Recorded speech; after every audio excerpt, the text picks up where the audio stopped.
नमस्कार दोस्तों, हम हैं पूर्व जन्म की कहानियों के कथावाचक, past life regression expert, life and leadership coach Hitesh Chhabra.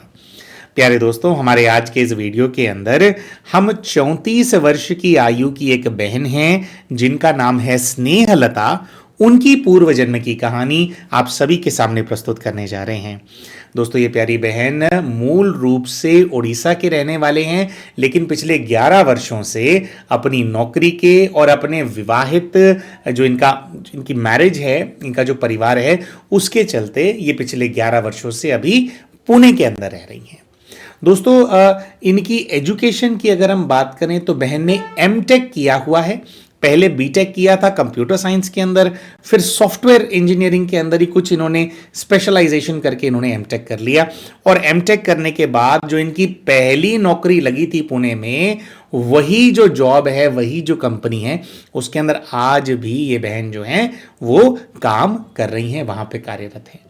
दोस्तों, इन बहन ने जो अपना पास्ट लाइफ रिग्रेशन कराया था, मूल रूप से उसका जो कारण था, इन्होंने बताया कि इनके जीवन के अंदर बहुत सारे फाइनेंशियल प्रॉब्लम्स हैं, बहुत ज़्यादा फाइनेंशियल क्रंच इनकी लाइफ के अंदर है, जिससे कि ये बहुत ज़्यादा परेशान हो गए हैं। और उसी के साथ साथ जो है इनकी अपनी मटर्नल जो फैमिली है, उसके अंदर बहुत सारे कॉम्प्लिकेशंस हैं और बहुत ज़्यादा पेन इनको देखना पड़ा है बचपन से। तो उस सब का जो कारण है, ये अपने पास्ट लाइफ रिग्रेशन के माध्यम से ये जो प्यारी बहन है वो जानना चाहती थी। दोस्तों, थोड़ा सा इनके परिवारों के बारे में बैकग्राउंड दे देते हैं। ससुराल में कौन है, मायके में कौन है, फिर बताएंगे कि कौन किस प्रकार की जो परेशानी है वो उनको दे रहा है, और एंड देन फिर आपको बताएंगे कि जब ये अपने पास्ट लाइफ में गए तो उनको क्या देखने को मिला। पहले इनके मायके वाली फैमिली के बारे में हम बात कर देते हैं। दोस्तों, इनका जिस परिवार के अंदर जन्म हुआ, जैसे हमने बताया कि उड़ीसा के ये लोग रहने वाले हैं। इनके पिताजी गवर्नमेंट स्कूल के अंदर टीचर थे। पिताजी इनके एक बहुत ही लविंग और रिस्पेक्टेड पर्सनालिटी हैं, और अभी अनफॉर्चुनेटली कुछ समय पहले जो है इनके पिताजी का देहांत हो गया है, उनकी डेथ हो गई है, और उसके बाद भी काफ़ी टर्मोइल, फैमिली में डिस्प्यूट्स, ये सब आ गए हैं। अच्छा, तो पिताजी इनके, जैसे हमने बताया कि गवर्नमेंट स्कूल के अंदर टीचर थे, एक बहुत ही नेक दिल इंसान थे, सभी लोगों की मदद करने वाले इंसान थे। ये बताती हैं कि जब ये बहुत छोटे थे, अच्छा, तो इनके अपने परिवार के अंदर ये एक बहन है और इनके एक भाई हैं, ठीक है। इनके जो भाई हैं वो इनसे 1 साल छोटे हैं, और ये कहती हैं कि जब मैं 5 वर्ष की आयु की थी और मेरा भाई जो है वो 4 वर्ष की आयु का था, उस समय पर ये बताती हैं कि इनकी जो माँ हैं उनका देहांत हो गया था, उनकी डेथ हो गई थी। अब इनकी माताजी की डेथ के बाद लगभग 1 वर्ष बाद ये बताती हैं कि इनके पिताजी ने रीमैरिज कर ली थी, और फिर जो स्टेप मॉम इनके घर के अंदर आई, वो जो स्टेप मॉम है, उन्होंने बहुत ही ज़्यादा जो है अत्याचार इनके ऊपर किए, मतलब बहुत ही एक बुरा टाइम इनको देखने को मिला। अच्छा, तो ये बताती हैं कि कुछ ऐसा हुआ था, इनको याद है कि ये 6-7 वर्ष की आयु की थी, तो इनकी जो माताजी हैं वो इनके पिता से बहुत ज़्यादा लड़ती थी, बहुत ज़्यादा झगड़ती थी इस चीज़ को लेकर के कि क्या ये तुम नौकरी करते रहते हो, तुम्हारे को ये नौकरी नहीं करनी है, इस नौकरी को तुम छोड़ो, तुम दिल्ली जाओ और दिल्ली जाकर के कोई बिजनेस करो और बिजनेस से अच्छा पैसा कमा करके लेकर के आओ। दोस्तों, आज जैसे सरकारी स्कूल होते हैं, उनके अंदर अच्छी टीचर्स को अच्छी तनख्वाह मिलती है, वो क्या अलग अलग 7th पे कमीशन, 8th पे कमीशन, ये सब आ गया है, और ज़माना भी बहुत बदल गया है। तो आज तो अच्छे से, मतलब अगर कोई गवर्नमेंट जॉब करता है तो अच्छे से अपने परिवार का लालन पालन कर पाता है और अच्छी कमाई होती है। लेकिन शायद पहले के ज़माने में उतना नहीं होता था। पहले के ज़माने में हाँ, जॉब मिल गई है, you can have food on the table, लेकिन बहुत ज़्यादा पर्क्स नहीं हुआ करते थे। तो ये कहती हैं कि मेरी माँ मेरे पिताजी से लड़ती थी, और लड़ करके उन्होंने मेरे पिताजी की नौकरी छुड़वा दी, और छुड़वा करके उनको दिल्ली भेज दिया कि जाओ तुम वहाँ पर काम करो। ये कहती हैं कि जब मेरी सौतेली माँ विवाह करके हमारे घर के अंदर आई, तो मुझे याद है कि केवल 2-3 हफ्ते ही वो ठीक रही, 2-3 हफ्ते तक ही उसने प्यार से बात करी थी। उसके बाद ये कहती हैं कि बहुत ज़्यादा मेरे साथ मारपीट करना और पूरे घर का काम मुझसे करवाना उन्होंने शुरू कर दिया। अब दोस्तों, अपने घर का काम करना कोई बुरी बात नहीं है, छोटी उम्र में भी कोई बात नहीं, बच्चे उनको सीख ले, कर लेना चाहिए। लेकिन ये कहती हैं कि मेरी माँ जो है वो पूरा दिन अपने कमरे के अंदर बैठी रहती थी। मैं केवल 7 वर्ष की थी, कह रही है पूरे घर में झाड़ू मरवाना, पूरे घर में पोछा मरवाना, है ना। उसके बाद ये कहती हैं कि जो मेरी माँ है, सब कुछ करने के बाद एक स्थान है घर के अंदर जिसके अंदर माँ मुझे एंट्री नहीं देती थी। मेरे को एंट्री वहाँ पे बिल्कुल अलाउड नहीं थी, और वो स्थान था घर की किचन। ये कहती है घर की किचन के अंदर जैसे अगर पराठे बनेंगे तो मुझे सूखा पराठा मिलेगा, और जो भरमा पराठा होता है, मतलब कुछ कुछ चीज़ें ऐड करके बनाए जाते हैं, तो कह रही है वो माँ ही खाएंगी। जो किचन के अंदर देसी घी का यूज़ होता है, तो कह रही है मेरे लिए अगर भोजन बनेगा या कुछ वो है तो उसके अंदर देसी घी इस्तेमाल नहीं होगा। कह रही है मेजॉरिटी ऑफ द टाइम में सिर्फ रोटी बना करके मेरी माँ मुझे दे देती थी। कुछ साथ में कभी प्याज दे दिया या कभी कोई सूखी सब्जी थोड़ी बहुत दे दी। मुझे तरी वाली सब्जी खाना अलाउड नहीं था, मुझे देसी घी खाना अलाउड नहीं था। तो कहने कि जैसे पर्पसली मुझे भूखा भी रखा जाता था। और ये कहते हैं कि ये पूरा दिन ये सब हो जाने के बाद, ये कहती है इनकी जो स्टेप मॉम थी, है ना, उनकी अच्छा, स्टेप मॉम का नाम जो है वो सुन करके, जब बहन ने बताया नाम सुन के हमारे को हंसी आ गई। तो इनकी स्टेप मॉम का नाम था या है कमल सुंदरी। ये कहती है मेरी कमल सुंदरी उनका नाम है, और मतलब सुंदरता ना चरित्र में ना चेहरे में, किसी चीज़ के अंदर सुंदरता नहीं है। एक बहुत ही ज़्यादा हेट्रेड से भरी हुई जो पर्सनालिटी है, एक जैसे वो इंसान की शक्ल देख करके आपको लगे कि ना एक वो एक ईवल पना होता है ना कुछ लोगों के चेहरे पे, नफरत उनके चेहरे से टपक रही होती है। कह रही है ऐसी पर्सनालिटी की मेरी माँ है। कह रही मेरे को याद है मैं घर के अंदर काम करती रहती थी, और वो अपने एक डार्क से कमरे में बैठ करके, जिसमें वो लाइट नहीं जलाती थी, कह रही वो मुझे घूरती रहती थी। कह रही थोड़ा सा कमरे के अंदर जाऊं तो उसकी नफरत भली आंखें मुझे नजर आती थी।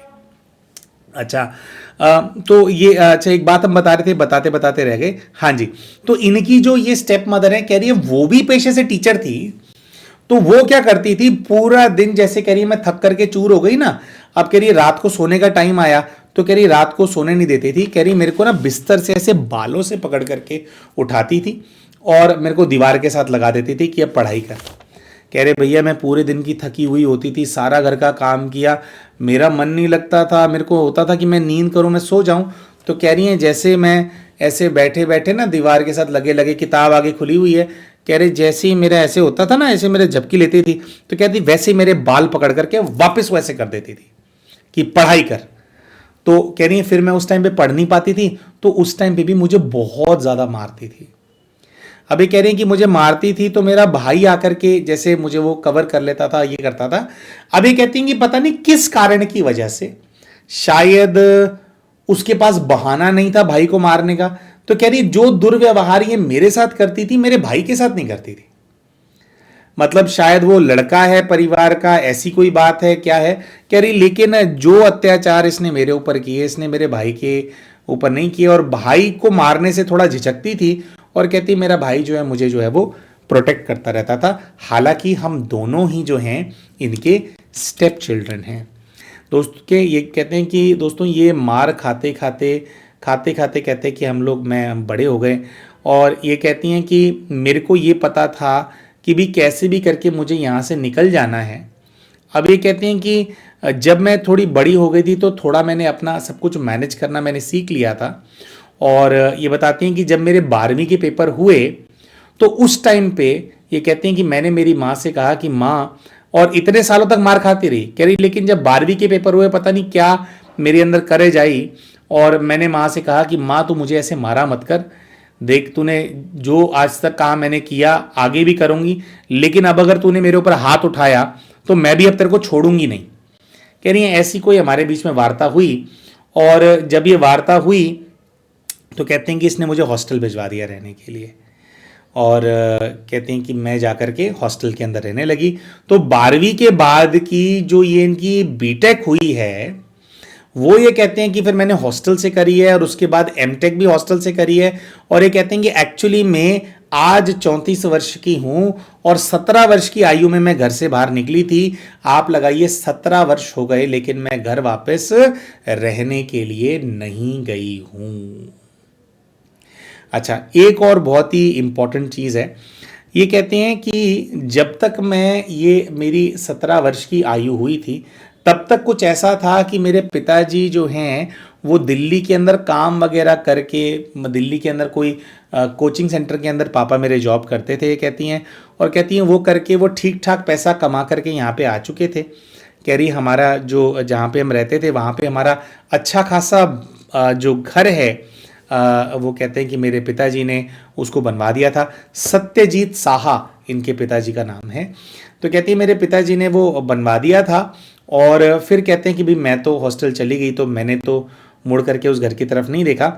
एक चीज जो इनको नहीं पता थी, बहुत वर्षों तक इनको नहीं पता चली थी, वो ये थी कि जब इनकी माँ ने इनको हॉस्टल भिजवाया है ना, तो उसके बाद अच्छा सिर्फ इनको हॉस्टल नहीं भिजवाया था, इनका भी करवाया था, और अगले ही वर्ष जो इनका भाई है वो भी हॉस्टल चला गया था। तो एक साल के अंदर जो है घर के अंदर केवल इनकी स्टेप मदर और इनके पिताजी रहते थे, है ना, यानी कमल सुंदरी और सत्यजीत। तो कमल सुंदरी जी ने अपनी पूरी सुंदरता दिखाते हुए क्या घर के अंदर सिचुएशन क्रिएट करी। उसने कहा कि ये जो घर है इसके अंदर हम एक स्कूल खोलेंगे, है ना, जो हमने मकान बनवाया स्कूल खोलेंगे। कह रही है पहले तो उसने एक यहाँ पर जो है एक किसी लेडी के साथ पार्टनरशिप करके एक यहाँ पर स्कूल खोला। और कह रही है स्कूल खोलने के बाद उसने मेरे पिता से कुछ इस प्रकार से झगड़ा किया कि पिता को उसने कन्विंस कर दिया कि तुम इस बिल्डिंग के अंदर नहीं रह सकते हो।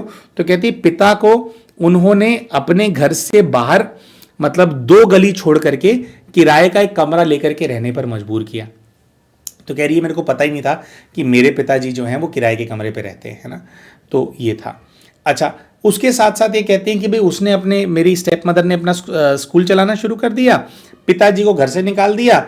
और कह रही है कि जब वो समय आया, जैसे ही मेरी ये स्टेप मदर को पता चला कि भी मैंने बीटेक भी अच्छे नंबरों से कर लिया है, मैंने एमटेक भी कर ली है, और उसके अंदर ये पुणे के अंदर मेरी नौकरी लग गई है, तो कह रही है जैसे ही ये बात वहां तक पहुंची कि मेरी नौकरी लग चुकी है, कह रही मेरे पिताजी के माध्यम से, तो कहती है कि उसने मुझे फ़ोन करना शुरू कर दिया मेरी स्टेप मदर ने। कह रही मेरी स्टेप मदर ने बताना शुरू कर दिया कि भाई मैं तो बहुत ज़्यादा परेशान हूँ, और बोलना शुरू किया कि तेरे पिताजी तो यहाँ पे कोई काम नहीं करते हैं, और बहुत ज़्यादा हम लोग परेशान हैं कि तेरे पिता और मेरे बीच में झगड़ा भी काफ़ी हो गया है। तो कह रही नाराज़ होकर के वहाँ पे रहने लग गए हैं, कहानियाँ बना बना के अपने आप को एज अ विक्टिम प्रेजेंट करके बेसिकली उन्होंने इनसे पैसे ऐंठने शुरू किए।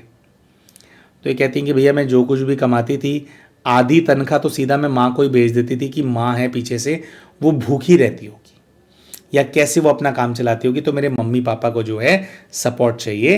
ये कहती हैं एक्चुअली में उसको सपोर्ट की ज़रूरत नहीं थी, क्योंकि मेरे जो पिताजी हैं उनके पास काफ़ी जो उनका अमाउंट है वो उनका इकट्ठा हुआ था, और शायद वो वहाँ जा कर के उन्होंने दोबारा से कुछ ऐसा हुआ था कि उनकी दोबारा से बहाली हो गई थी, तो वो उन्होंने स्कूल के अंदर भी जॉब करना जो है शुरू कर दिया था। तो कह रही पापा स्कूल के अंदर जॉब कर रहे थे, वो भी खर्चा देते थे, फिर ये जो स्कूल चलाती थी वहाँ से भी इनके पास पैसा आता था, और कह रही है मुझसे भी खींचती थी। तो कह रही है मुझे ओवरऑल जो मैं इनको माँ को देखती हूँ, जो अपनी स्टेप मदर को देखती हूँ कमल सुंदरी को, तो कहती है मुझे दिखाई देता है कि पैसे को लेकर के बहुत ज़्यादा जैसे इसको लालच है, कितना भी पैसा मिल जाए जैसे कम पड़ जाता है ना लालची लोगों को। कह रही है वैसी एक पर्सनालिटी है, और इसी चीज़ के चलते कह रही हैं कि आगे सब कुछ होता रहा, लाइफ में हम आगे बढ़ते रहे। फिर ये कहती हैं कि भैया जब मेरा विवाह हो गया साल भर, और साल भर बाद मेरे पुणे आने के बाद विवाह हो गया, कह रही उसके बाद भी मैं जो है वो पैसे इनको देती रही। और फिर कहती हैं कि पता नहीं, हाँ फिर एक बहुत ही इंपॉर्टेंट इवेंट इनकी लाइफ के अंदर हुआ था। पहले इनके जो ससुराल वाली फैमिली है उनके बारे में बता देते हैं, फिर इस इंपॉर्टेंट इवेंट के बारे में बताएंगे दोस्तों, और फिर कुछ चेंजेस क्या इनके बैक होम में आए वो बताते हैं। अच्छा, तो ये कहती हैं कि जैसे हमने शुरू में आपको बताया था कि जब ये जॉब करने के लिए आए, तो कह रहे हैं शुरू में ही जैसे इन्होंने ज्वाइन किया था कंपनी को, वैसे ही इनके पति ने भी इस कंपनी को ज्वाइन किया था। देखते ही ये दोनों दोस्त बन गए। 6 महीने के अंदर इन लोगों ने डिसाइड कर लिया कि भाई हमारे को जो है आगे हमारा जो जीवन है वो जीना है, और इन्होंने अपनी माता पिता की परमिशन से जो विवाह है वो कर लिया, लेकिन ना इनकी स्टेप मदर ना इनके पिता कोई भी इनके विवाह के अंदर सम्मिलित नहीं हुआ। और जो लड़का है उसके घर वाले जो है विवाह के अगेंस्ट थे। तो इन्होंने अपने घर वालों के मतलब लड़की वाले के परिवार वालों को पता था, लड़के वालों के भी पता था, लड़की वाले के परिवार राजी थे और लड़के वालों के परिवार जो है वो राजी नहीं थे। अब इनका जो पति है उनका पूरा परिवार बहुत लंबे समय से पुणे में ही रहता आ रहा था, ठीक है। और इनको विवाह करने के बाद ये बात उनको समझ में आई कि क्यों वो लोग अगेंस्ट थे। कुछ ऐसा है कि इनके जो पति की बहन है इनकी जो मतलब ननंद हो गई, ननंद अपने विवाह के बाद अपनी माँ के घर पे ही रहती थी और ननंद का पति भी अपनी माँ के घर पे रहता था। ननंद का पति कुछ ठीक से काम धंधा नहीं करता था या कुछ वो था, तो इनके जो पति हैं वो ही पूरे घर का सारा खर्चा उठाते थे। चलो खर्चा उठाना भी चाहिए, लेकिन जो ननंद है उसको बहुत ज़्यादा लालच था। उसको ये था कि अगर मेरे भाई की शादी हो गई और मेरी भाभी आ गई तो भाभी के आने के बाद ये भाई जो मेरा खर्चा और मेरे पति का खर्चा उठा रहा है ये शायद ना उठाए और शायद ये हमारे को अपने घर से जाने के लिए भी बोल दे। तो इनकी जो ननंद हैं वो इस चीज़ के फेवर में नहीं थी कि इनके पति की शादी हो। तो उसकी वजह से ही ये कहते हैं कि इनके पति और इनकी एज में थोड़ा डिफरेंस भी है एज का, लेकिन ये कहते हैं कि मतलब ऐसा है कि वो शादी होने ही नहीं देना चाहती थी उसकी।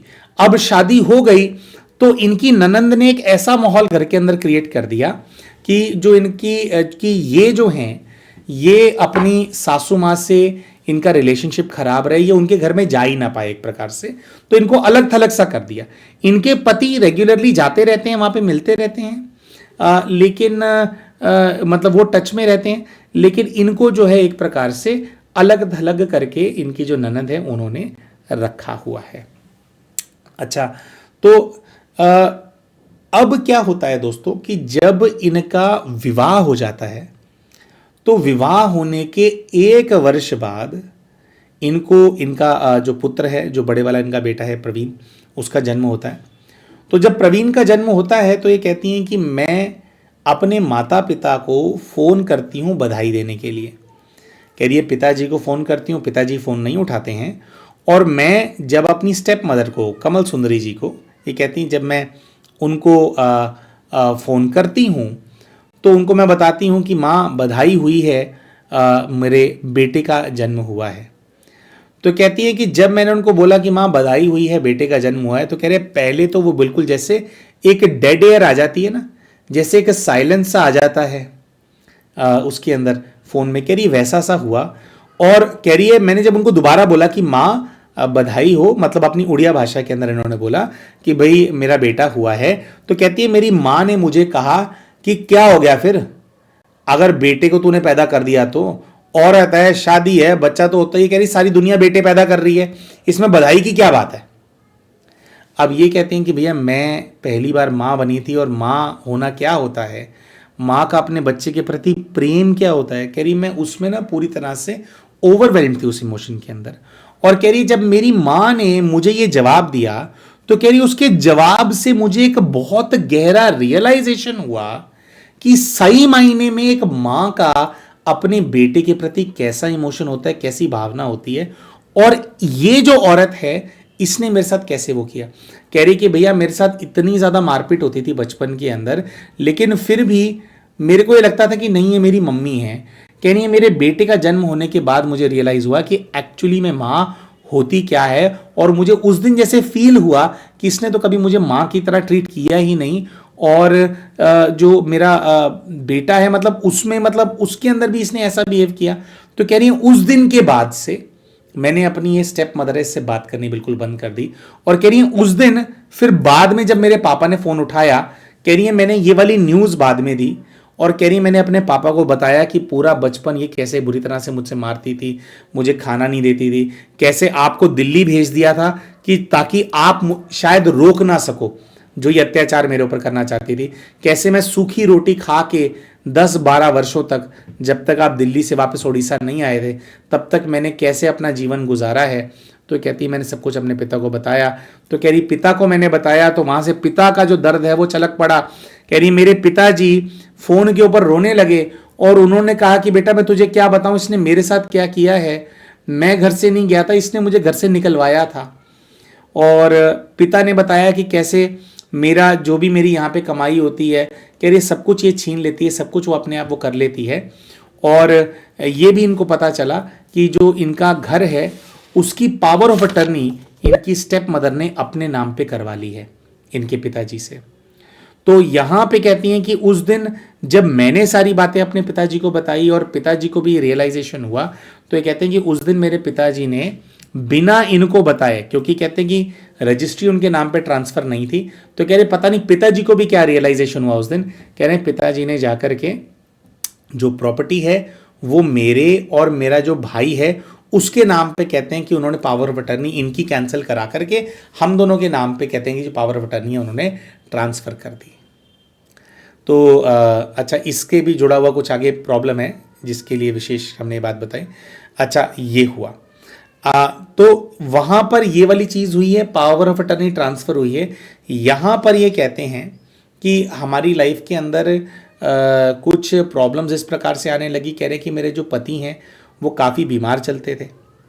अब ये कहते हैं कि मेरे पिताजी से बात होने लग गई रेगुलरली। पहले तो कह रही मेरा पूरा छूटा पड़ा था, तो कहते हैं कि फिर ये कहते हैं कि भाई फिर एक हमारा पुत्र हुआ, वो 1 साल का हुआ। कुछ ऐसा हुआ, कह रहे कि पुत्र के जन्म के कुछ ही महीनों के बाद मैं दोबारा से प्रेग्नेंट हो गई। और कहते हैं कि फिर जो मेरा दूसरा पुत्र है, कहते हैं कि अगले साल कुणाल, कह रहे अगले साल फिर कुणाल का जन्म हो गया। अच्छा, ये कहते हैं कि अभी कुणाल का जन्म हुआ था और कुणाल का जन्म होने के 3 महीने के बाद ये बताती हैं कि इनके जो पति हैं उनका एक बहुत ही भयंकर रोड एक्सीडेंट हुआ।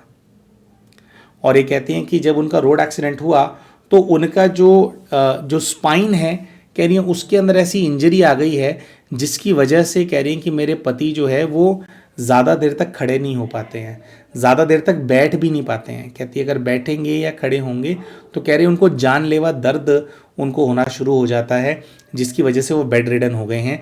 अब ये कहती हैं कि पिछले 8 वर्षों से मेरे जो पति हैं वो बेड रिडन हैं।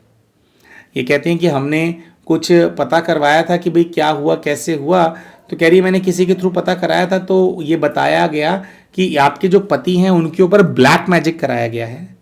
इनफैक्ट आपके पूरे परिवार के ऊपर कराया गया था। आपकी जो ग्रोथ हो रही थी उस चीज़ से जेलस होकर के किसी ने ब्लैक मैजिक कराया है और जिसके चलते ये हो गया है। अब ये कहते हैं कि भैया मैं ये भी जानना चाहती हूँ कि मेरी ये जो माँ है, क्या इसी ने वो ब्लैक मैजिक कराया, क्या इसकी वजह से हमारे घर के अंदर ये हो गया। अब जो ये फाइनेंशियल क्रंच की बात करते हैं, फाइनेंशियल क्रंच इस वजह से है पिछले 8-9 वर्षों से, जब से इनके पति ये बेड रिडन हुए हैं, कह रही तब से उनका फिर जॉब छूट गया उनको। अब मैं अकेली ऑन करती हूँ और कहती हैं मेरे पति की जो कंडीशन है उसके अंदर खर्चा भी बहुत ज़्यादा होता है। फिर कहती हैं जो भी मैं पैसा कमा करके लाती हूँ वो फिर मेरे पति के इलाज पे और उस पे सब चला जाता है। कह रही मेरी नौकरी बहुत अच्छी है, अच्छा पैसा कमाती हूँ, लेकिन कुछ भी बचता नहीं है। बहुत ही ज़्यादा हम हैंड टू माउथ सिचुएशन के अंदर ही हम यहाँ पे जो है वो रहते हैं। ये कहती हैं कि प्रॉपर यहाँ पे हमारे सर पे छत भी नहीं है, क्योंकि जिस घर के अंदर हम रहते हैं वो घर किराए पे है। तो ये बहन जानना चाहती थी कि ऐसा क्यों है कि पूरा बचपन इनको इनकी माँ से मार खानी पड़ी। ऐसा क्यों है कि विवाह होने के 10 साल बाद भी इनके ससुराल वाले घर में इनको एंट्री नहीं है। इनके ननंद और ननंद जो नंदोई होते हैं वो तो रहते हैं ससुराल के अंदर, लेकिन बहू ससुराल नहीं जा सकती। इनकी जो सास है उनका भी अच्छा खासा घर है, तो अगर इनको वहाँ रहने को मिल जाए तो इनका रेंट का बर्डन कम हो सकता है, लेकिन कहती हैं कि वो रिश्ता ही हमारा डेवलप नहीं हो पाया है। तो ये बहन दोस्तों अपने पास्ट लाइफ रिग्रेशन के माध्यम से ये सब जानना चाहती थी। और अभी ये बहन बताती हैं कि भैया अभी लगभग 1.5 वर्ष पहले जो इनके पिताजी हैं उनका देहांत हो गया। पिताजी का देहांत होने के बाद जब फिर ये बात सामने आई कि भाई जो प्रॉपर्टी है वो इन दोनों के नाम पे है, मतलब पिता इनके नाम पे पावर ऑफ अटर्नी कर गए हैं, तो कहते हैं कि ये बात मेरी स्टेप मदर को बिल्कुल वो हुई है। तो कह रही वो तो एकदम फ्यूरियस हो गई, वो तो पागल सी हो गई वहाँ पे। और कहती हैं कि उसने फिर जो है हमसे बात किए बिना, कह रही हम गए हैं, पापा का अंतिम संस्कार किया है, सब कुछ किया है, कह रही हमारे को बिना अभी, कह रही हमने तो बात ही नहीं करी कि प्रॉपर्टी हमें दो या ये करो या वो करो। कह रही हमारे को पता लगा कि हमारी जो माँ है उसने हमारे ऊपर धोखाधड़ी का केस कर दिया है कि इन्होंने ये प्रॉपर्टी तो मेरे नाम पे थी, अपने नाम पे करवा ली है। ऐसा वो जो है कह रही माँ ने कर दिया है। तो कहती हैं कि भैया हम उसके चक्कर से अब कह रही कि 1.5 साल हो गए, हमारा जो हमारी स्टेप मदर है उनके साथ ये केस सा चल रहा है। अब ये कहती हैं कि भैया आप सही मानिएगा, अगर वो ये केस वगैरह नहीं करती तो हमारे को तो ऐसा कोई हमने सोचा नहीं था कि हम ये प्रॉपर्टी लेंगे या ऐसा कुछ करेंगे। लेकिन कहते हैं कि ये ज़्यादा ही जो ये वो कर रही है, कह रही इसने हमसे बात करना भी ज़रूरी नहीं समझा, और कह रही जो इसने केस कर दिया है तो अब तो फिर केस से फिर अब जो प्रॉपर्टी है उसको तो अब हम इससे लेंगे। तो कह रही अब हमारे बीच में ये केस सा भी चल रहा है, तो मैं जानना चाहती हूँ कि मेरी ये स्टेप मदर से, मेरी इन लॉज फैमिली से मेरा क्या हिसाब किताब है, क्यों मेरे पति बिस्तर पे पिछले 8 वर्षों से पड़े हुए हैं, क्यों वो उठ नहीं पा रहे हैं, क्यों हमारे को इतना ज़्यादा फाइनेंशियल क्राइसिस हमारे जीवन के अंदर आ गया है। दोस्तों इन सभी चीज़ों के चलते ये जो बहन है, इन्होंने अपना पास्ट लाइफ रिग्रेशन कराया था और अपने पास्ट लाइफ रिग्रेशन के माध्यम से अपने सभी प्रश्नों के उत्तर ये प्यारी बहन जो हैं वो प्राप्त कर पाई थी। प्यारे दोस्तों, इन बहन ने अपने पूर्व के जीवन के अंदर क्या देखा उसके बारे में आप सभी को हम बताएंगे, लेकिन उससे पहले एक छोटा सा अपडेट आप सभी के साथ 30 मार्च 2025 को होने वाले ग्रुप पीएलआर के सेशन के बारे में हम आपको देना चाहते हैं। दोस्तों जैसा कि आप सभी जानते ही हैं, हमने आपको बताया था कि हमारे चैनल पे जितने भी भाई बहनों ने हमारे चैनल की मेंबरशिप के लिए ऑप्ट किया हुआ है, उनके लिए हर महीने एक विशेष हिप्नोथेरेपी का सेशन जो है उसको हम ऑर्गेनाइज करने वाले हैं। तो दोस्तों अभी ये जो हमारा मार्च का महीना है, इससे हमारा ये जो इनिशिएटिव है इसका शुभारंभ हम कर रहे हैं। तो दोस्तों 30 मार्च 2025 को रात को 8 बजे से लेकर के 9:30 बजे के बीच में ग्रुप पीएलआर कराया जाएगा। ये कुछ इस प्रकार से होता है दोस्तों कि आपको हमारे यूट्यूब पे लाइव ज्वाइन करना होगा और उसके अंदर जो कमेंट्री, जो इंस्ट्रक्शंस दिए जाएंगे, जो साधना कराई जाएगी, उसके माध्यम से आप अपने पूर्व के जीवन को एक्सेस कर पाएंगे। अब दोस्तों जो 1-on-1 में सेशन होता है, ये सेशन उनकी जितना तो इफेक्टिव नहीं होता है, लेकिन ग्रुप पीएलआर सेशन के अंदर भी आपको अपनी पास्ट लाइफ की कई सारी झलक, आप कौन थे, क्या थे, और बहुत बार एग्जैक्टली आपकी जो प्रॉब्लम है उससे आपके पास्ट लाइफ का क्या कनेक्शन है, उसके भी कई सारी इमेजेस, कई सारी इंफॉर्मेशन निकल करके आ जाती है। इसको पूरा ग्रुप में कराया जाता है, तो एक एक चीज पे तो आपकी सहायता नहीं कर पाते हैं, लेकिन एटलीस्ट कमेंट्री करा करके आपको आपकी पास्ट लाइफ के अंदर भेज दिया जाता है, जिसके अंदर बहुत सारी चीजें जो हैं आप एक्सप्लोर कर पाते हैं। तो प्यारे दोस्तों, अगर आप भी इस ग्रुप पीएलआर का पार्ट बनना चाहते हैं या और जो हर महीने जो मेंबर्स एक्सक्लूसिव सेशंस हम कंडक्ट करना चाहते हैं उनका आप लाभ उठाना चाहते हैं, तो हमारे इस वीडियो के नीचे आपको एक ज्वाइन बटन नजर आ रहा होगा, उसका इस्तेमाल करके उस पर क्लिक करके आप भी हमारे चैनल की मेंबरशिप के लिए ऑप्ट कर सकते हैं। आइए दोस्तों, अब बात करते हैं कि जब ये बहन अपने पूर्व के जीवन के अंदर गए तो किस प्रकार के जो दृश्य हैं वो इनके सामने आए। सबसे पहले तो दोस्तों जो सबसे पहला दृश्य ये देखते हैं, ये ऐसा देखते हैं कि ये खुले आसमान के नीचे खड़े हैं और ऊपर की तरफ देख रहे हैं, तो इनको रात का समय नजर आता है जिसके अंदर तारे टिमटिमा रहे हैं। नीचे की तरफ देखते हैं तो बताते हैं कि नीचे मिट्टी है और थोड़े थोड़े वो जो मिट्टी के ही पत्थर से बन जाते हैं, वैसे मिट्टी के पत्थर इनको अपने पैरों के नीचे फील हो रहे होते हैं। वैसे इन्होंने पैरों के अंदर चप्पल पहनी हुई है, लेकिन चप्पल के अंदर भी जैसे थोड़ा उबड़ खाबड़ सा इनको फील हो रहा था। ध्यान से अपनी तरफ देखते हैं तो ये बताते हैं कि इन्होंने हरे रंग की एक फ्रॉक पहनी हुई है और ये अपने आप को केवल 8 से 10 वर्ष की आयु की एक कन्या के रूप में देख रही होती हैं। और आसपास देखती हैं तो उनको नजर आता है कि पास में एक पानी का कुआं है और कुएं के पास जाती हैं तो देखती हैं कि कुएं के अंदर बहुत सारा पानी भी है। आसपास देखती हैं तो ऐसा फील होता है कि पास में ही एक घर है और ओवरऑल वाइब इनको ऐसी आती है कि एक घर सा बना हुआ है जिसके आंगन के अंदर एक कुआं है और ये उस घर के आंगन में रात के समय, जब शायद रात के 11 या 12 बजे हुए हैं, उस समय ये वहां पर हैं। एक छोटी सी बच्ची हैं जो जाग रही है और जाग करके इस आंगन में घूम रही है और कभी बैठती है तो ऊपर तारों की तरफ देखती है, कभी जाती है तो कुएं के अंदर झांकती है। थोड़ी बेचैन सी है, इस बच्ची को नींद नहीं आ रही है। अच्छा, तो फिर हम बोलते हैं कि भाई यहाँ बाहर क्या कर रही हो, घर के अंदर जाओ। तो ये ऐसा देखती हैं कि जो घर का दरवाज़ा है वो जैसे हाफ शट हाफ ओपन सा है, एक लकड़ी का दरवाज़ा है, और लकड़ी के दरवाजे को खोल करके जब ये अंदर जाती हैं तो इनको ऐसा दृश्य नज़र आता है कि जैसे ये एक कमरे में पहुंच गई हैं जिसके ऊपर एक लकड़ी का तख्त जैसे बिछा हुआ है, जिसके ऊपर एक पुरुष और एक महिला सो रहे हैं, और नीचे की तरफ देखती हैं तो इनको ऐसा नज़र आता है कि ज़मीन पर दो बच्चे वहाँ पर सो रहे हैं, जो कि जिनमें से एक 6 वर्ष की आयु का है और दूसरा जो है वो 5 वर्ष की आयु का। एक लड़का है और एक लड़की है। मतलब पूरा ऐसी वाइब आ रही थी कि वहाँ पर ऊपर तो एडल्ट सो रहे हैं, यानी कि पति पत्नी सो रहे हैं, और नीचे जो है दो बच्चे सो रहे हैं जो कि शायद इन्हीं के ही बच्चे हैं।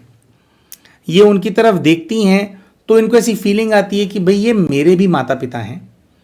तो यहाँ पर दोस्तों हम इनसे पूछते हैं कि भाई अगर ये आपके जो माता पिता हैं तो आप यहाँ क्यों नहीं सो रहे हो, मतलब उठ के चले गए थे क्या? तो ये ऐसा कुछ बताती हैं कि नहीं, मैं घर के बाहर सोती हूँ और मुझे घर के अंदर जो है सोना अलाउड नहीं है, मुझे मम्मी डैडी अंदर सोना अलाउ नहीं करते। तो हमने से पूछा कि कोई पनिशमेंट मिली है, कोई वो प्रॉब्लम हुआ है? तो कहती है नहीं, पनिशमेंट नहीं है, लेकिन वैसे मुझे अंदर सोना अलाउड नहीं है। मतलब ऐसा नहीं है कि आज निकाला गया है, मैं बाहर ही चटाई बिछा करके सोती हूँ। अच्छा, क्यों चटाई बिछा करके सोते हो? काफ़ी देर तक ये अंधेरे में घूमती रहती है, रात के समय में समझ में नहीं आता है। तो दोस्तों इस चीज़ को सॉल्व करने के लिए सब लोगों को जगाना ज़रूरी था। तो PLR में क्या प्रोसेस होता है कि हम थोड़ा फास्ट फॉरवर्ड करके इनको आगे टाइम में भेज सकते हैं। तो वही फास्ट फॉरवर्ड हम करते हैं और हम इनको कहते हैं कि जैसे ही चुटकी बजेगी वैसे ही अभी रात का दृश्य है, आपको दिन का दृश्य नजर आने लगेगा। तो चुटकी बजाई जाती है दोस्तों और रात से दिन हो जाती है, अचानक से दिन का सीन नजर आता है। दिन के सीन में इनको नजर आता है कि जो इनके पिताजी हैं वो खेत चले गए हैं, उनके बहुत सारे खेत हैं, खेतों में काम करने के लिए चले गए हैं, और जो माँ तख्त पे सो रही थी वो चूल्हे के पास बैठी है और चूल्हे के पास बैठ करके वो बहुत ज्यादा गुस्से में इनको देख रही है। तो हम इनसे बोलते हैं कि भाई गुस्से में क्यों देख रही है, भाई पक्का तुमने कोई गड़बड़ तो की है, तभी तुम रात को बाहर भी सो रही थी। तो हम इनको कहते हैं कि मां से पूछो कि क्या दिक्कत है, क्यों गुस्सा कर रही है वो। तो ये देखती हैं कि ये मां के पास गई, इन्होंने पूछा, तो मां कहती है कि तू मेरी नहीं है। तो कहते तू मेरी नहीं है क्या मतलब है? कहती है हाँ, मां कह रही है तू मेरी नहीं है। तो इनको वहां पे ये फीलिंग आती है कि जो मां है वो इनके इस जीवन की जो पास्ट लाइफ में दिख रहा है, पास्ट लाइफ के अंदर स्टेप मदर है, और जब ये उनकी आंखों के अंदर देखती हैं तो इनको फीलिंग आती है कि पास्ट लाइफ के अंदर जो स्टेप मदर है वो इस जीवन की स्टेप मदर ही है। बिल्कुल सिमिलर सी सिचुएशन नजर आ रही होती है। जैसे ये छोटे थे, इनकी स्टेप मदर इनके पिताजी घर पे ले आए थे, वैसे ही ये भी स्टेप मदर इनको यहां पर नजर आ रही होती है।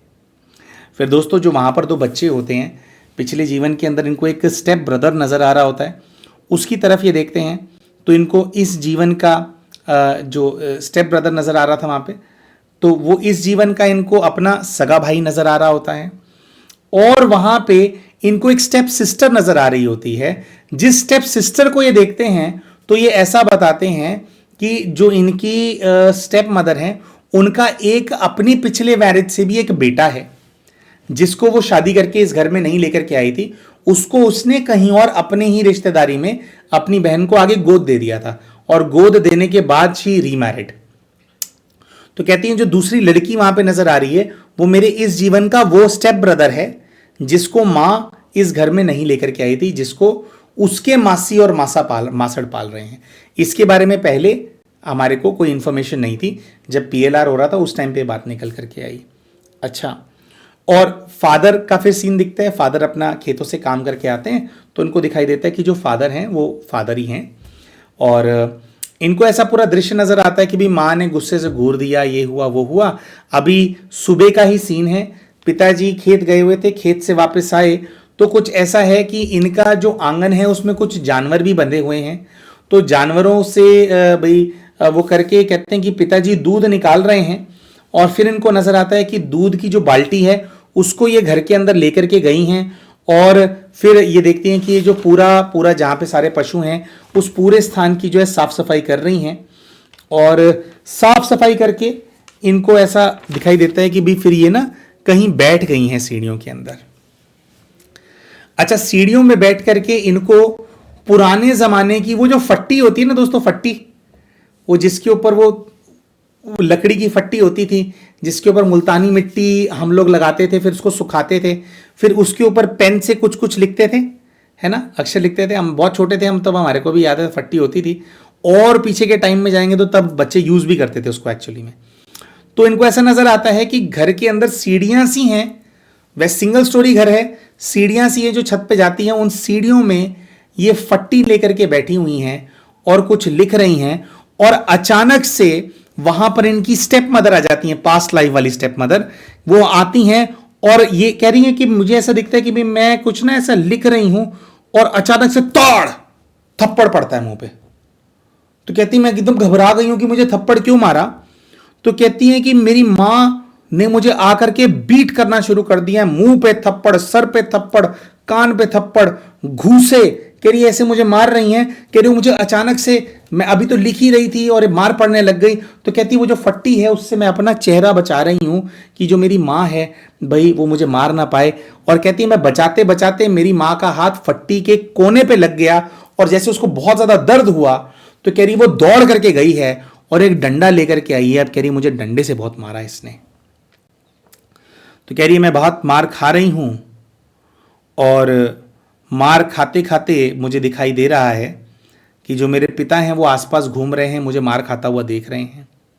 अच्छा, कह रहे हैं कि जो मेरे जो सौतेले भाई बहन हैं वो मेरे पास आकर के बैठ गए हैं, दोनों मुझे चुप करा रहे हैं।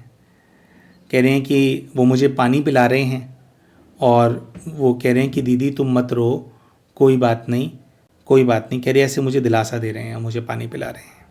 अच्छा, कह रही मुझे खाना भी नहीं देते, तो मेरे जो भाई बहन हैं ये बहुत अच्छे हैं, दोनों छुप छुप के मेरे लिए कहती हैं कि खाना लेकर के आते। कह रहे सौतेले हैं लेकिन ये दोनों मुझसे सौतेलों जैसा व्यवहार नहीं करते हैं। अच्छा, तो हम पूछते हैं कि भाई आपके पिताजी कुछ कर रहे हैं, तो कहते हैं कि नहीं, पिताजी ज़्यादा मुझसे बात नहीं करते। और कहती हैं कि रोते रोते मैं अपने पिताजी के पास गई हूँ, मैंने उनको कहा है कि मुझे इतना क्यों मारते हैं, मेरे साथ ऐसा क्यों हो रहा है। तो कह रही मेरे पिताजी ने मुझे गले लगा लिया, मेरे सर पे हाथ रख करके कह रहे हैं कि कोई बात नहीं बेटा, माँ ही तो है। तो हमने कहा कि भाई अपने बापू को बोलो माँ ही तो है, कि तो जानवरों की तरह क्यों पीट रही है, माँ वाली हरकतें तो है नहीं। तो कहती है इनको ऐसा दृश्य नजर आता है कि जब इन्होंने पिताजी को बोला, पिताजी ने चुप कराया, उन्होंने कहा माँ ही तो है। तो कह रहे पिताजी फिर घर के अंदर गए हैं और अंदर से जो मेरी सौतेली माँ है उसको लेकर के आए हैं और उसको कहा है कि इसको गले से लगाओ। तो कहती है मेरी जो सौतेली माँ है वो मुझे गले से लगा रही है, तो मुझे बहुत ज़्यादा सुकून मिल रहा है। और कह रही कि उस दिन के बाद से कुछ ऐसा होने लगा कि मेरी सौतेली माँ मुझे देखती तो गुस्से से ही थी फिर भी, लेकिन वो मेरे साथ ऐसे मारपीट नहीं कर पाई, लेकिन मुझे उसकी आंखों में देख करके ऐसा लगता है कि जैसे वो मुझे पीट देना चाहती है, वो नफरत तो बहुत करती है मुझसे। अच्छा, तो ये सब इनको जो है नज़र आता है। फिर इनको कुछ ऐसा नज़र आता है कि फिर जैसे हम बोलते हैं कि चलो आगे जा कर के देखो क्या हुआ, तो इनको ऐसा नज़र आता है कि 18 वर्ष के हो गए हैं और अच्छे दिखते हैं, बहुत ही सुंदर इन्होंने कपड़े पहने हुए हैं। घर के बाहर कुछ लोग हैं जो इनको देखने के लिए आए हुए हैं। इनको ऐसा नज़र आता है कि इनकी जो छोटी बहन है ये 18 साल की हैं, वो लगभग 14-15 साल की है, तो वो इनको छेड़ रही है कि तेरा रिश्ता होने वाला है। और कहते हैं कि जो रिश्ता जहाँ पर पक्का हो गया है वो बहुत ही अमीर लोग हैं और वो मुझे चुन्नी चढ़ा करके ले जाना चाहते हैं, और वो मुझे चुन्नी चढ़ा करके जो है वो ले गए हैं। अंदर ये कहती हैं कि वो आए तो मेरे माता पिता अंदर दहेज की बात कर रहे थे, लेकिन कहते हैं कि उनको दहेज नहीं चाहिए, वो बस ऐसे ही कह रही वो आए और वो चुन्नी चढ़ा करके जो है मेरे को ले गए हैं। और फिर कुछ इनको ऐसा नज़र आता है कि शादी के बाद अब ये गए, और शादी के बाद इनको ऐसा लगा कि भाई अब वहाँ का टॉर्चर ख़त्म हुआ। कुछ साल ये कहती हैं कि रिश्ता बहुत अच्छा रहा। इनको ऐसा नज़र आता है कि जैसे 18-19 वर्ष की आयु में इनका विवाह हो गया था। इनको अभी ऐसा नज़र आता है डायरेक्टली वहाँ पे जाकर के कि जो इनकी सास है इस पास्ट लाइफ के अंदर, सास को इस बात से तकलीफ है कि लड़की दहेज लेकर के नहीं आई। तो हम इनसे कहते हैं कि भाई दहेज लेकर के नहीं आई, पर उनके घर के जो पुरुष आए थे वही तो चुन्नी चढ़ा करके ले गए थे। तो ये कहती हैं कि जो मेरे को नज़र आ रहा है पास्ट लाइफ में, मेरे ससुर जी बहुत ही अच्छे इंसान हैं, उनको दहेज नहीं चाहिए था, लेकिन मेरी सास एक्सपेक्ट कर रही थी कि कितना भी मना करेंगे तो दहेज तो मिलेगा ही।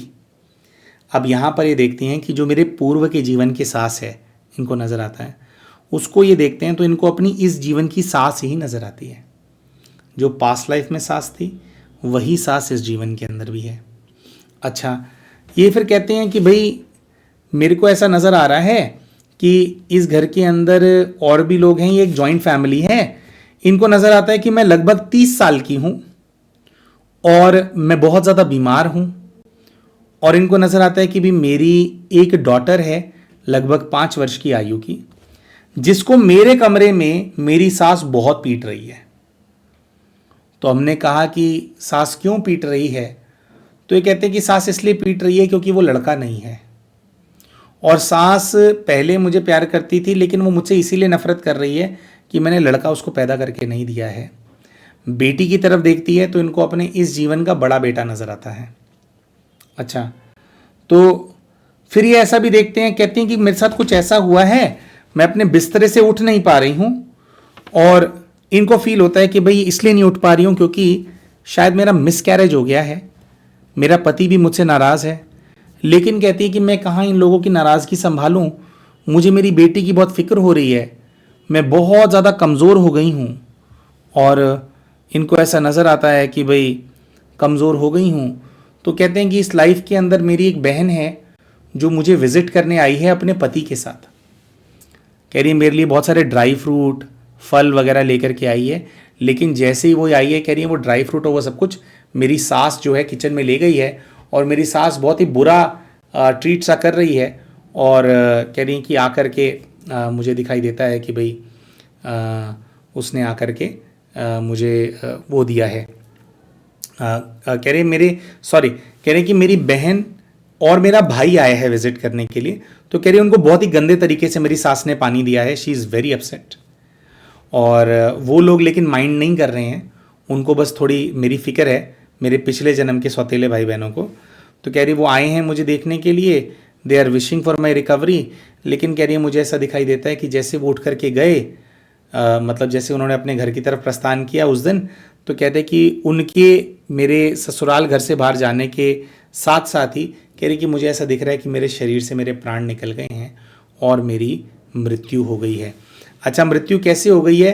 तो ये किस चीज़ से बीमार थी, इनको रियलाइज़ हुआ था कि इनका मिसकैरेज हो गया है, और शायद जो मिसकैरेज हुआ था उसमें जो बेबी था उसकी तो मृत्यु हो ही गई मिसकैरेज के अंदर, और वो बेबी बॉय था। काफ़ी मंथ्स की लंबे, जैसे होता है ना 6, 7, 8 मंथ्स की प्रेगनेंसी होती है, कभी कभी उसके अंदर मिस हैपनिंग हो जाती है। तो कह रही जो मिस हैपनिंग थी वो ऐसे हुई, तो जो बच्चा था वो लड़का था, और वो लड़के का मिसकैरेज हो गया। इस चीज़ को लेकर कह रही सास बहुत अपसेट थी, पति भी अपसेट था, लेकिन कहती कि मैं इनका जो अपसेट है उसको मैं ठीक कर ही नहीं पाई। 30 साल की उम्र में मेरी जो है मृत्यु हो गई। अब दोस्तों, ये जो परिस्थिति इनके पास्ट लाइफ के अंदर देखने को मिली थी, ये इनके इस जीवन के साथ बहुत ज़्यादा सिमिलर थी। जब हम ऐसी परिस्थिति देखते हैं दोस्तों, तो हमारे मन में आता है कि क्या अत्याचार करने वाले लोग हर जीवन में हमारे को अत्याचार करने के लिए बार बार मिलते रहेंगे? क्या इन आत्माओं का मन नहीं भरता है? और बार बार ये अत्याचार करने के लिए, हमें परेशान करने के लिए क्यों जन्म ले रहे हैं? और हमने ऐसा किया है जिसकी वजह से हमारे साथ ऐसे अत्याचार हो रहा है? तो दोस्तों, यही प्रश्न हमारा भी था। इस चीज़ का उत्तर जानने के लिए इनके जो स्पिरिट गाइड हैं उनके पास इनको भेजा गया, उनसे पूछा गया।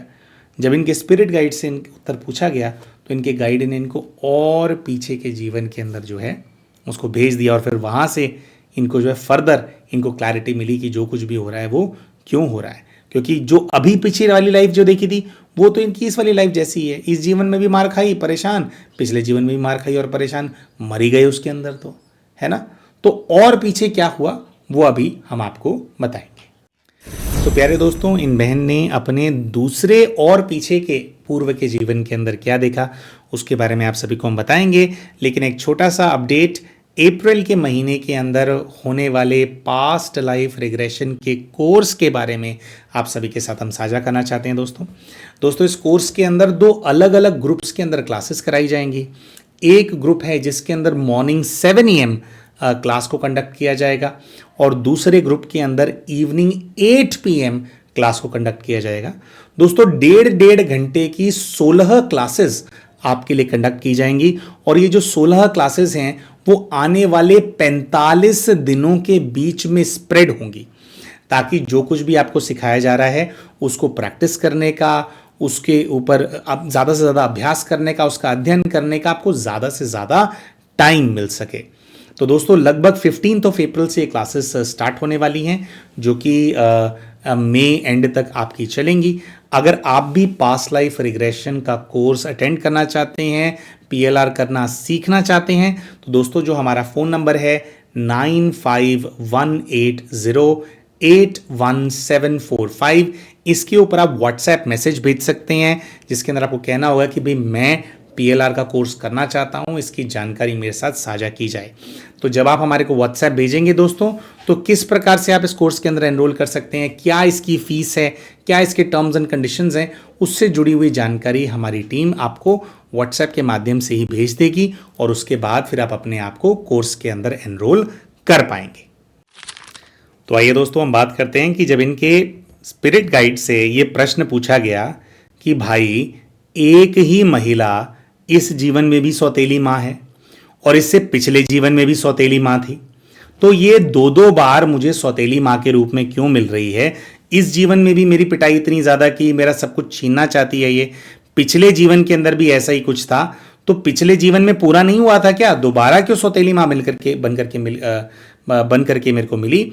तो दोस्तों जैसे ही इनके गाइड से प्रश्न होता है तो गाइड की आंखों के माध्यम से, जैसे गाइड सामने बैठे हैं, जैसे उनकी आंखें बहुत बड़ी हो गई हों और एक टीवी स्क्रीन की तरह जैसे स्क्रीन वहां पे चलने लग गई हो, इनको अपना दूसरा मतलब पास्ट लाइफ में भेजना नहीं पड़ा हमारे को, बस उनकी आंखों के अंदर इनको अपनी एक और पीछे की पास्ट लाइफ जो है वो नजर आने लग गई, जैसे ये प्रश्न पूछा गया। दोस्तों ये जो लाइफ है इसके अंदर इनको ऐसा नजर आया कि ये लगभग 35 वर्ष की इनकी आयु है। ये एक बहुत ही अमीर महिला हैं, क्योंकि ये कहती हैं कि लिटरली किलो के हिसाब से मैंने सोना पहना हुआ है, इतना सोना पहना हुआ है कि सोने के वजन से मुझे ऐसा लग रहा है कि मेरा वजन बढ़ रहा है। अपने आप को एक बहुत ही मोटी गोल मटोल सी औरत के रूप में ये देखती हैं, जिसका इनको नजर आता है कि वो एक नौकरानी को बुरी तरह से पीट रही हैं और लिटरली ये कहती हैं कि मैं उसके सर के ऊपर थप्पड़ ही थप्पड़ बजा रही हूं। अच्छा क्यों? कह रही है इसलिए थप्पड़ बजा रही हूं उसके सर पे क्योंकि अपना मुंह छुपा रही है, मुझे पीटने नहीं दे रही है। तो मैं इनको कहते हैं कि क्या हो गया है, अचानक से किसको मार रहे हो? तो इनको ऐसा नजर आता है कि इनकी एक नौकरानी है जिसने मटमैले से कपड़े पहने हुए हैं, कुछ उसके कपड़े चिथड़े भी हो रहे हैं, कहीं कहीं से फटे हुए हैं और ये उनको बहुत बुरी तरह से मार रही है। और जब उसके चेहरे पे थप्पड़ नहीं मार पा रही है तो सर पे थप्पड़ मार रही है, और सर पे थप्पड़ मारते मारते अचानक से इनको ऐसा नजर आता है कि उसके दोनों हाथों से उसके बाल पकड़ करके उसको खींचा, उसको घसीट रही है, घूसा मार रही है, कुछ कर रही है। तो हम इनको कहते हैं कि भाई आप कहाँ हो, कैसे हो? तो ये कहती है मैं अपने घर में हूं, आसपास कौन है थोड़ा देखो ताकि समझ में आए कि क्यों इसकी पिटाई हो रही है, क्या कारण है। तो इनको आसपास कहती हैं कि 2 बच्चे हैं मेरे जो मुझे नजर आ रहे हैं। अच्छा, जो दोनों बच्चे इनको यहाँ पर नजर आ रहे हैं जो कि माँ की पिटाई होते हुए देख रहे हैं, सॉरी काम वाली की पिटाई होते हुए देख रहे हैं, उनको ये ध्यान से देखती हैं तो इनको अपने इस जीवन के बच्चे ही नजर आते हैं कि दोनों इस जीवन के बच्चे पिछले जीवन में बच्चे। अच्छा, तो आगे हम देखते हैं, हम कहते हैं कि भाई क्यों मार रहे हो? तो ये कहती हैं कि मैं बहुत ज्यादा गुस्से वाली हूं और मुझे किसी बात के ऊपर बहुत ज्यादा गुस्सा चढ़ा हुआ है। तो हमने कहा कि भाई कोई गलती कर दी है इस काम वाली ने? कह रही नहीं, इसने गलती नहीं करी है, लेकिन मुझे बहुत तेज गुस्सा आया हुआ है, घर में मेरा कोई काम ठीक नहीं हुआ है या कोई तो ऐसी बात है। तो ये कहती है अगर मुझे गुस्सा आ जाता है ना तो मैं अपना गुस्सा इसके ऊपर उतार देती हूं। क्यों उतार देती हूं? कहती है इसलिए उतार देती हूं उसके ऊपर अपना गुस्सा क्योंकि मुझे इसकी शक्ल ही पसंद नहीं है। मैं इसकी शक्ल देखती हूं ना, मुझे एक नफरत सी, एक घिन सी आती है। कह रही है मेरे सामने आकर के बैठ जाए ना, तो बैठने में ही मेरे को ऐसा लगता है कि इसका मुंह तोड़ दूं मैं। तो हमने कहा कि भाई क्यों, ऐसा क्यों है? तो ये कहती हैं कि ना ये खाना ठीक से बनाती है, ना ये पोछा ठीक से मारती है, ये मेरे सर पे मार दी गई है। तो हमने कहा कि बहन इसको इतना ज़्यादा मारपीट करने की क्या ज़रूरत है? आपको काम वाली का काम पसंद नहीं आ रहा, आप उसको बोल दो कि भैया हमारे यहाँ पे काम नहीं होगा, हम किसी और से काम करवाएंगे, है ना? इतना मारपीट क्यों कर रहे हो? तो ये कहते हैं कि फंस जो गई हूँ इसके साथ, मेरे पति ने फंसा दिया है मुझे। तो पूछते पति ने कैसे फंसा दिया है? तो ये बताती हैं कि जो मेरा पति है वो बहुत बड़ा जमींदार है। जब पति के बारे में बोलते हैं तो पति से जुड़े हुए दृश्य इनको नजर आने लगते हैं। कहती है कि मुझे ऐसा दिख रहा है कि मेरा पति एक बहुत बड़े अनाज के गोडाउन में बैठा हुआ है, चारों तरफ अनाज ही अनाज है, और बहुत सारे गरीब लोग जो हैं लाइन लगा करके उसके पास आ रहे हैं, वो उनको कुछ कुछ पैसे दे रहा है और उनके अंगूठे लगवा रहा है। सब लोग अपने, जो गरीब लोग हैं वो अपने अंगूठे लगा रहे हैं। क्यों है? तो कह रहे कि मेरा पति जो है वो जमींदार है, ब्याज पे सब लोगों को पैसे देते हैं, इसके पति को भी पैसा दिया था, ये चुका नहीं पाई है, तो पति ने जो है इसको अपने घर में रखवा दिया कि पैसा नहीं देगा तो काम करा करके हम वसूल करेंगे। अच्छा, तो हमने कहा कि ठीक है भाई, कर्जा लिया है लेकिन जानवरों की तरह व्यवहार तो नहीं करो। तो कह रही ऐसी बात नहीं है कि मैं हमेशा जानवरों की तरह व्यवहार करती हूँ।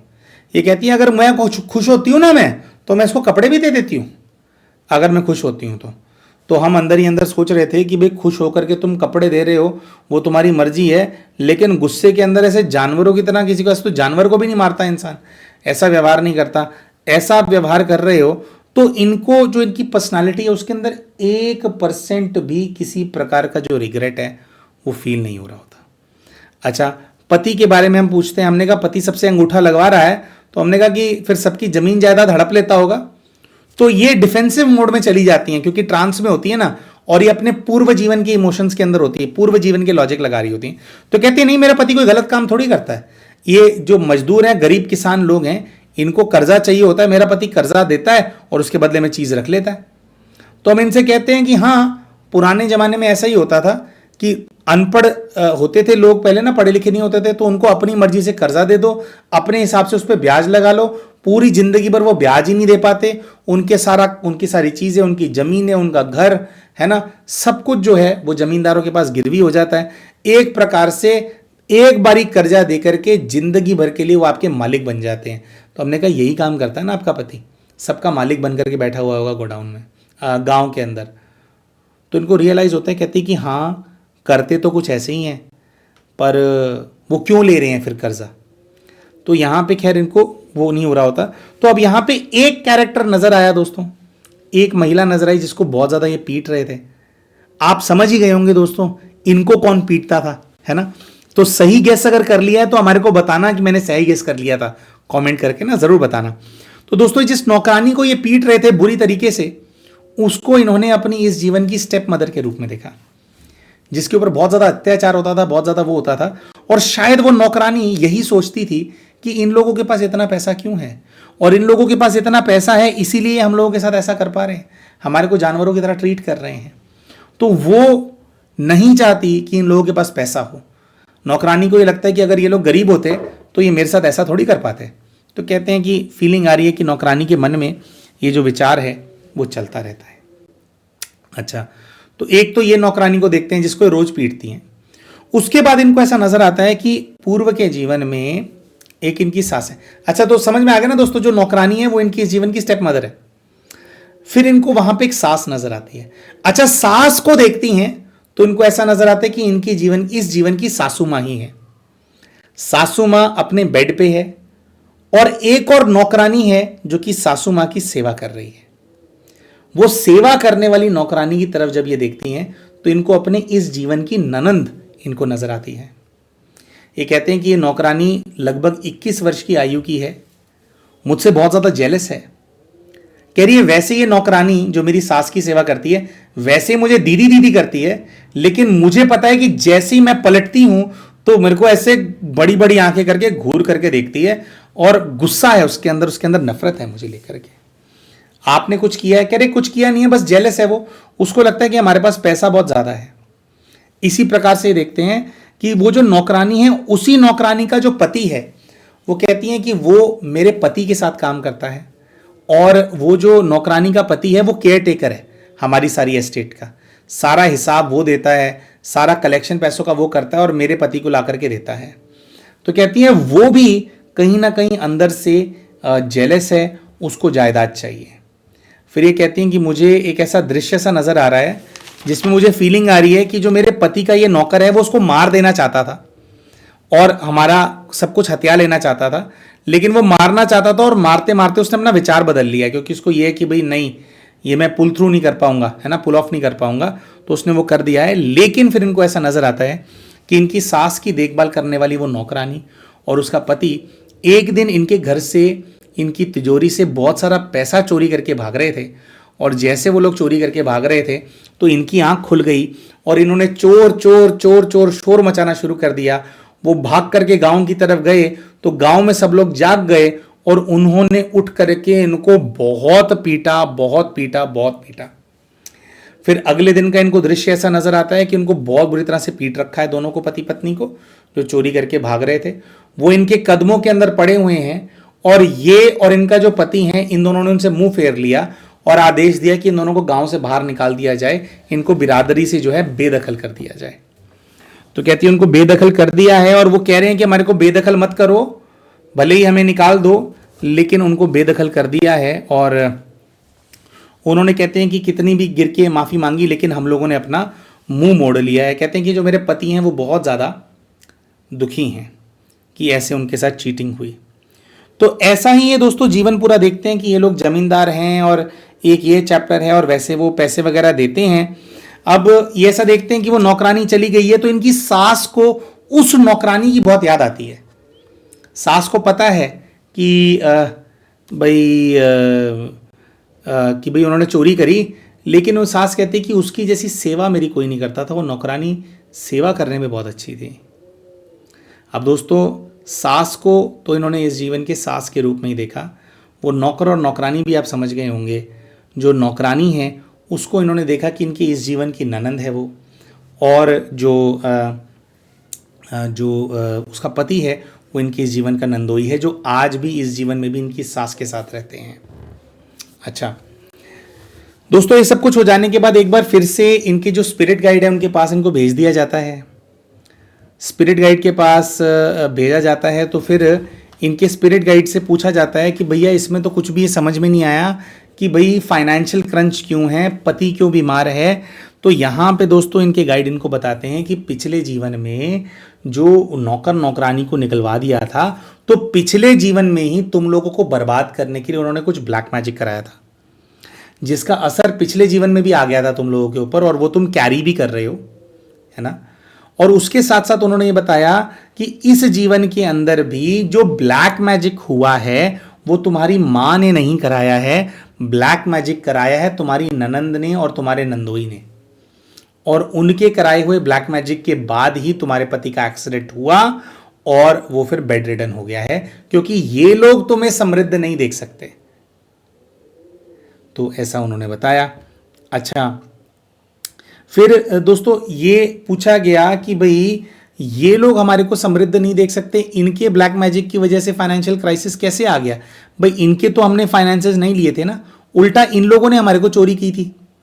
तो दोस्तों यहाँ पे गाइड ने इनको समझाया कि देखो, जो बेईमानी का पैसा है, यानी कि ऐसे इंटेंट से कमाया हुआ पैसा, भले ही वो लीगली ठीक लग रहा हो कि आप पैसा दे रहे हो और चीजें गिरवी रख रहे हो, लेकिन आपकी जो एक्चुअल इंटेंशन थी, आपके पति की जो एक्चुअल इंटेंशन थी, वो दूसरों की जमीनें, दूसरों के घर, उनकी जायदाद, उनके जीवन को हथियाने की ही होती थी, और इसी के बहाने लोगों को अपना गुलाम बनाने की इंटेंशन होती थी। तो गंदी इंटेंशन से कमाया हुआ वो जो पैसा था, उस पैसे की एनर्जी की वजह से ही ऐसी परिस्थितियां पैदा होती हैं जीवन के अंदर कि नौकर होते हैं वो जेलस कर रहे होते हैं, क्योंकि पाप की कमाई पाप में जानी है, पाप की कमाई पाप को पुकार रही है, पाप को बढ़ावा दे रही है, उसके अंदर बरकत नहीं है, और वैसा ही धन फिर वो चोरी हो रहा है। और वैसा धन चोरी होते हुए अगर आपने पकड़ लिया तो जो लोग उसके अंदर इन्वॉल्व थे फिर वो आपसे दूसरे प्रकार से वो बदला ले रहे हैं।